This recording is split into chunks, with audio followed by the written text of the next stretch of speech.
Driver అన్న అతి ముఖ్యమైన విషయం తెలపడానికి ఈ వీడియో ముందుకు వచ్చాను. నీకు ఈ వీడియో నచ్చినా నచ్చకపోయినా, లైక్ చేసినా చేయకపోయినా ఈ వీడియోని అయితే షేర్ చేయి.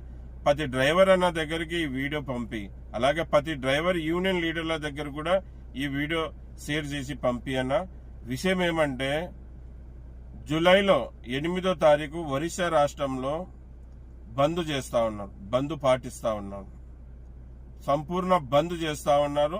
అక్కడ యూనియన్లు, అక్కడ డ్రైవర్లు. మళ్ళీ ఈ బంద్ విషయాన్ని పత్రికల ద్వారా, ఎలక్ట్రానిక్ మీడియాల ద్వారా, అలాగే సోషల్ మీడియా ద్వారా, అలాగే వాట్సాప్ గ్రూపుల్లో వాయిస్ల ద్వారా, అలాగే అధికారులకి సమ్మె నోటీసులు కూడా ఇస్తా ఉన్నారు. మళ్ళీ ఇవన్నీ మన అందరికీ ఎందుకు తెలియపరుస్తున్నారంటే, జూలై 8 నుంచి డ్రైవర్ అన్న గెలుపు కోసం, డ్రైవర్ అన్న బాగు కోసం, డ్రైవర్ అన్న పిల్లల ఎదుగుదల కోసం, డ్రైవర్ అన్న గుర్తింపు కోసం మేము సమ్మె చేస్తున్నాం, మాకు సపోర్ట్ చేయండి అని చెప్తా ఉన్నాం. మళ్ళీ డ్రైవర్ అన్న గెలుపు కోరుకునే వాళ్ళు ప్రతి ఒక్కరు సపోర్ట్ చేస్తారు, డ్రైవర్ అన్న బాగు కోరుకునే వాళ్ళు ప్రతి ఒక్కరు సపోర్ట్ చేస్తారు, డ్రైవర్ అన్న మంచి కోరుకునే వాళ్ళు ప్రతి ఒక్కరు సపోర్ట్ చేస్తారు. మళ్ళీ మేము కూడా సేఫ్టీ డ్రైవర్ అసోసియేషన్ తరఫున సంపూర్ణ మద్దతు తెలుపుతున్నాం. మీకు అన్ని విధాలుగా సపోర్ట్ చేస్తామని ఈ వీడియో ద్వారా తెలపరుస్తున్నాం. అలాగే కేంద్ర మంత్రికి నితిన్ గడ్కరీ గారికి ఈ వీడియో ద్వారా కొన్ని చెప్పాలనుకుంటున్నాను. డ్రైవర్ ఖచ్చితంగా ఈ వీడియో షేర్ చేయి. ఏం చెప్పాలనుకుంటున్నానంటే, సార్ మేము డ్రైవర్లము ఏమైనా మీ ఆస్తులు అడుగుతున్నామా, మీ బంగ్లాలు అడుగుతున్నామా, మీ కార్లు అడుగుతున్నామా, మీ సంపాదనలో వాట అడుగుతున్నాం? ఏం అడుగుతున్నాం సార్ మేము డ్రైవర్లము? ఈరోజు బలవంతంగా మాతో సమ్మె చేపిస్తున్నారు కదా మీరు. మేము దేశ పౌరుగా ప్రజలకు ఎవరిని ఇబ్బంది పెట్టకూడదని మేము అనుకుంటా ఉంటే, మీరు మేము అడిగింది ఇవ్వకుండా మమ్మల్ని ఇబ్బంది పెడుతూ ఉన్నారు. అందుకే సమ్మె బలవంతంగా చేయాల్సిన పరిస్థితి తెస్తా ఉన్నారు. మీరు ఒరిస్సా రాష్ట్రంలో ఒకటే బంద్ అనుకుంటున్నారా? జూలై 8 నుంచి ఆల్రెడీ మేము యూనియన్లు అంతా మాట్లాడుకుంటున్నాం. అందరు మాట్లాడుకొని అదే జూలై 8 నుంచి భారతదేశంలో అంతా డ్రైవర్లంతా కూడా బంద్ పాటిస్తారు, గుర్తుపెట్టుకోండి. ఎవరికి తినేకి తిండి దొరకదు, ఎవరికి తాగేకి నీళ్లు దొరకవు, ఎవరికి ఏమి దొరకవు, గుర్తుపెట్టుకోండి. ఏం అడుగుతున్నాం సార్? 365 రోజులు ఎంతో సేవలు చేస్తూ ఉంటాడు, ఎన్నో రూపాలలో మా డ్రైవర్.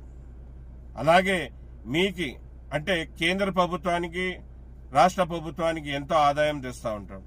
అటువంటి డ్రైవర్ని గుర్తించి ఒక డ్రైవర్ డే అంటే మీకు చేత కావడం లేదా? అంటే మాకు గుర్తించారా? మాకంటూ గౌరవం ఇయ్యారా డ్రైవర్లకి? ఏమంత కాని వాళ్ళం ఆమె? ఎక్కడ లేదు సార్ డ్రైవర్ అవసరం. ప్రతి దగ్గర డ్రైవర్ అవసరం ఉంది. ఈ భూమి పైన ఆఖరి వ్యక్తి ఉన్నంత వరకు ఆ ఆఖరి వ్యక్తికి కూడా డ్రైవర్ అవసరం ఉంది, గుర్తుపెట్టుకోండి. ఈరోజు మీరు కూడా తిరుగుతున్నారు. ఎక్కడి నుంచి తిరుగుతున్నారు సార్? ఎక్కడి నుంచి తిరుగుతున్నాడు? మా డ్రైవర్ తిప్పితేనే తిరుగుతున్నాడు. ఏం సార్, డ్రైవర్ గుర్తింపు ఇయ్యరా? మీరు ఇవ్వద్దండి. మేము కూడా సమ్మెలో దిగి న్యాయ పోరాటం చేసి మేము మా గుర్తింపు ఎలా సంపాదించుకోవాలో మాకు తెలుసు. అలాగే లైసెన్స్ ఆధారంగా బతికే డ్రైవరు అనుకోకుండా ప్రమాదంలో చనిపోతే 20 లక్షలు అడుగుతున్నాం సార్, 20 లక్షలు అడుగుతున్నాం. మన గుజరాత్ లో ఫ్లైట్ లో చనిపోయిన వాళ్ళకి ఎంత ఇచ్చారు సార్? 1 కోటి రూపాయలు ఇచ్చారు సార్ ఒక్కొక్కరికి. అంటే డ్రైవర్ అంతా కానివాడా సార్ మీకు? ఫ్లైట్ లో తిరిగే వాళ్ళకి 1 కోటి రూపాయలు అంటే లారీలో, కార్లలో, ఆటోలలో, జీప్లలో, అంబులెన్స్ లో తిరిగే డ్రైవర్ విలువ మీకు ఎంత సార్? మేమేం కోట్లు అడగడం లేదు సార్, 20 లక్షలు అడుగుతున్నాం. 20 లక్షలు ఇచ్చేకి ఏంటి సార్ మీకు నొప్పి? మా సంపాదనతోనే కదా సార్ మీ ప్రభుత్వం నడుస్తా ఉంది. మేము తెచ్చితేనే కదా సార్ మీకు ఆదాయం వస్తుంది, మేము కష్టపడితేనే కదా సార్ మీకు ఆదాయం వస్తుంది. ఏం సార్ మీకు ఇచ్చేకి ఇబ్బంది? అంటే ఫ్లైట్ లో తిరిగే వాళ్ళకి 1 కోటి రూపాయలు ఇస్తారు చనిపోతే ప్రమాదవస్తు. మళ్ళీ దేశ సేవ చేస్తూ అనుకోకుండా యాక్సిడెంట్ అయ్యి డ్రైవర్ చనిపోతే ఆ డ్రైవర్కి 20 లక్షలు ఇవ్వలేరా సార్? ఎలా గడుస్తుంది అనుకున్నారు సార్ వాళ్ళ కుటుంబం? ఏం అడుగుతున్నాం సార్? చనిపోయిన డ్రైవర్లకు 20 లక్షలు ఇవ్వండి అంటున్నాం. బలవంతంగా మాకు స్టీరింగ్ చోడ ఆందోళన చేయమంటున్నారు. అలాగే మన మోడీ గారు వేరే వేరే దేశాలలో పోయి స్పీకర్లు పెద్ద పెద్దగా ఇస్తూ ఉంటారు, అన్ని డబ్బా మాటలు మాట్లాడుతూ ఉంటారు. ఈ రోజు కూడా మా డ్రైవర్ రోడ్డు దాపుకి బాత్రూమ్ పోతున్నారు సార్. సిగ్గుపడాలి సార్, మీరందరూ కూడా చెంబు తీసుకొని బయటికి వెళ్తా ఉన్నారు సార్. ఏంటి సార్ కర్మ? హైవేలలో, నేషనల్ హైవేలలో, పట్టణాలలో, పుణ్యక్షేత్రాలలో, జిల్లాలలో డ్రైవర్లకు విశ్రాంతి గదులు, అలాగే వాళ్ళ అవసరాలు తీర్చుకోవడానికి బాత్రూంలు కట్టించి ఇవ్వండి సార్ అంటున్నాం. మీకు అది కూడా చేత కావడం లేదు కదా సార్? ఇంత ఆదాయం తెస్తున్నాం కదా సార్, అయినా మీరు మా సేవల్ని గుర్తించారా? మా ఆదాయాన్ని మీరు తీసుకోవడం లేదా? చెప్పండి. ఏదో మీ ఆస్తులు అడుగుతున్నట్టు ఫీల్ అయిపోతున్నారు కదా సార్. మమ్మల్ని బలవంతంగా సమ్మె బాట దింపుతున్నారు. దేశ పౌరులుగా ఏ ప్రజల్ని కూడా ఇబ్బంది పెట్టకూడదనే మేము ఇంతవరకు కూడా అక్కడక్కడ శాంతిపూర్వకంగానే సమ్మెలు చేస్తా ఉన్నాం, నిరసనలు తెలియజేస్తున్నాం. మళ్ళీ మీరు ఒప్పుకోకపోతే, మేము అడిగింది ఇవ్వకపోతే ఖచ్చితంగా భారతదేశంలో ఉన్న యూనియన్లన్నీ కూడా సమ్మె బాట పడతారు, డ్రైవర్లందరూ కూడా రోడ్ ఎక్కుతారు. గుర్తుపెట్టుకోండి. ఏం సార్, డ్రైవర్ కార్పొరేషన్ ఇచ్చే మీకు బాధ ఏంటి సార్? ఎన్నో కార్పొరేషన్లు ఇస్తున్నారు కదా, మహిళా ఆయోగ్ అని. మళ్ళీ మాకు డ్రైవర్ ఆయోగ్ ఇవ్వండి సార్, డ్రైవర్ వెల్ఫేర్ బోర్డు ఇవ్వండి సార్. మేమేం అడుగుతున్నాం సార్?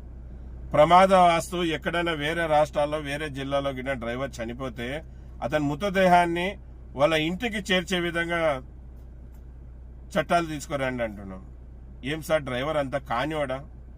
మళ్ళీ ఫ్లైట్లో చనిపోయిన వాళ్ళకి DNA టెస్ట్ చేసి మళ్ళీ వాళ్ళ బాడీలు వాళ్ళ ఇంట్లోకి పంపిస్తున్నారు కదా. మళ్ళీ మేమేం చేశాం సార్? డ్రైవర్లో ఏం చేశాం సార్?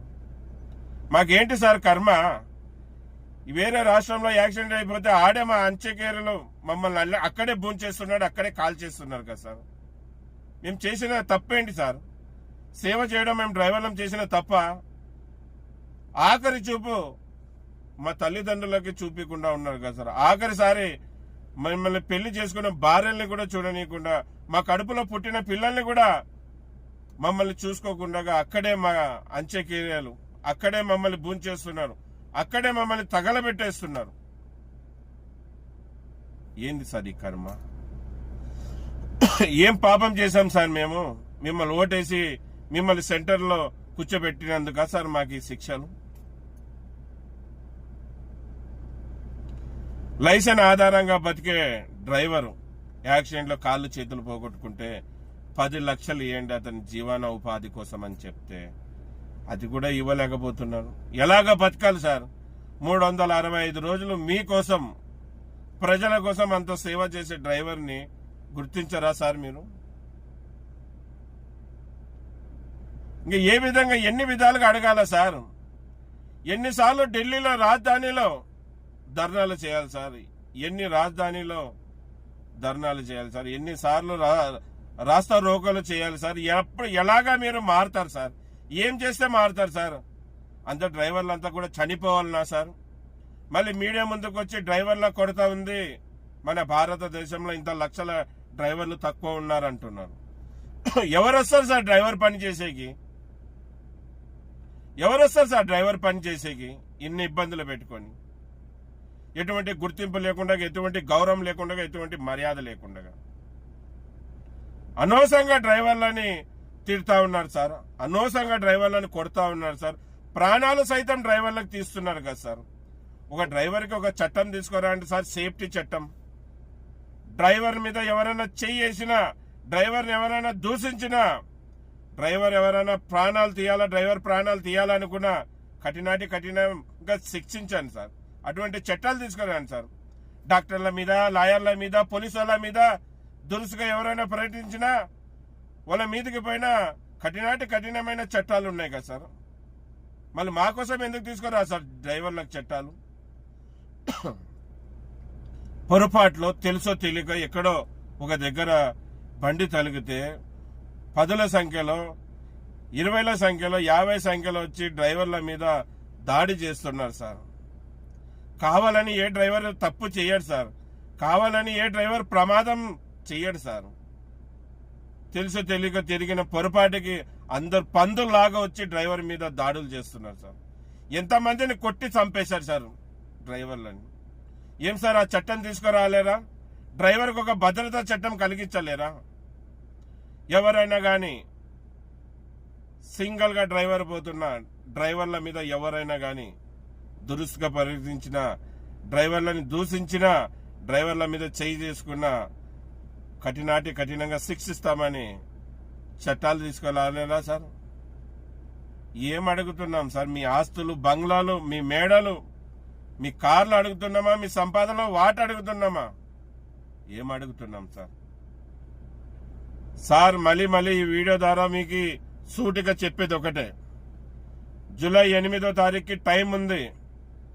అంత లోపల ఆ దేవుడు మీకు మంచి బుద్ధి కలిగిస్తే, డ్రైవర్లకు మంచి చేయాలనే మీలో సంకల్పం వస్తే బాగుంటుంది. లేకపోతే భారతదేశంలో ఉన్న డ్రైవర్లందరూ, భారతదేశంలో డ్రైవర్లని గెలిపించేకి ముందుకొచ్చిన యూనియన్లు అన్ని సమ్మెకు దిగుతారు, బంద్ చేస్తారు. అందరు డ్రైవర్లంతా కూడా రోడ్ ఎక్కుతారు. గుర్తించుకోండి. మేము అడిగిన డిమాండ్స్ ఒప్పుకొని మాకు ఇవ్వకపోతే ఖచ్చితంగా మేమందరం కూడా సమ్మె చేస్తాం. డ్రైవర్ అన్నలారా సిద్ధపడండి. మీకోసం, మీ కడుపులో పుట్టిన పిల్లల కోసం అందరిని వదిలి మీరే తన సర్వస్వం అనుకొని మీ మీద నమ్మకంతో మీ ఇంట్లో వచ్చిన మీ భార్య కోసం, ఇతనే నా దిక్కు అనుకున్న మీ భార్య కోసం, ఈ వయసులో నా కొడుకే దిక్కు అనుకున్న మీ తల్లిదండ్రుల కోసం సిద్ధపడండి. వీళ్ళకిన మన మాట వినలేదా, మనకి న్యాయం చేయలేదా, మనమందరం కూడా రోడ్డెక్కుదాం, న్యాయ పోరాటం చేద్దాం, మనకు కావాల్సిన హక్కులు సాధించుకుందాం. మేమేం కాని డిమాండ్స్ ఏం పెట్టలేదు వాళ్ళ దగ్గర, కానీ డిమాండ్స్ ఏం పెట్టలేదు. డ్రైవర్కి అతి ముఖ్యమైన డిమాండ్స్ అడుగుతున్నాం. డ్రైవర్ కావాల్సిన కనీస వసతులు అడుగుతున్నాం. మళ్ళీ వాళ్ళు ఒప్పుకోలేకుంటే డ్రైవర్ అన్నలారా మీరు సిద్ధపడాలి. ఖచ్చితంగా జూలై 8వ తారీఖు నుంచి మేము తెలపరుస్తాం. ఒరిస్సా రాష్ట్రంలో డ్రైవర్లే కాదు, ఒరిస్సా రాష్ట్రంలో ఉన్న యూనియన్లే కాదు, భారతదేశంలో ఉన్న యూనియన్లన్నీ, భారతదేశంలో ఉన్న ఆల్ డ్రైవర్స్ అందరూ కూడా సమ్మె చేస్తారని అని మీకు వీడియోలో తెలపరుస్తాం. ఖచ్చితంగా ఈ కేంద్ర ప్రభుత్వానికి తెలిసే విధంగా ఈ వీడియోని షేర్ చేయండి. ప్రతి డ్రైవర్ లైక్ చేయకుండా పర్లేదు, షేర్ చేయండి. మళ్ళీ అందరూ పారా హుషార్, లే నిద్ర లే డ్రైవర్ అన్న లే, ఇంకా నీ మొద్దు నిద్ర వదిలేయి, నీకు జరిగే అన్యాయాన్ని ప్రశ్నించు. నీ పిల్లల ఎదుగుదల కోసం నువ్వు ఒక అడుగు ముందుకేయాలా. మీతో పాటు 10 అడుగులు ముందుకేసేకి మేము సిద్ధంగా ఉన్నాం. మేము ముందుంటాం, మా ఎన్నికల నువ్వు ఉండు. ఇదన్న విషయం. అందరికీ నమస్తే, సలాం అలైకం, జై భీమ్, జై హింద్, జై డ్రైవర్, జై డ్రైవర్. నా పేరు ఎస్ అన్వర్ బాషా. నేను ఒక డ్రైవర్ని, అలాగే సేఫ్టీ డ్రైవర్ అసోసియేషన్ ఫౌండర్, ఇప్పుడు ప్రెసిడెంట్ గా కొనసాగుతున్నా. జై హింద్.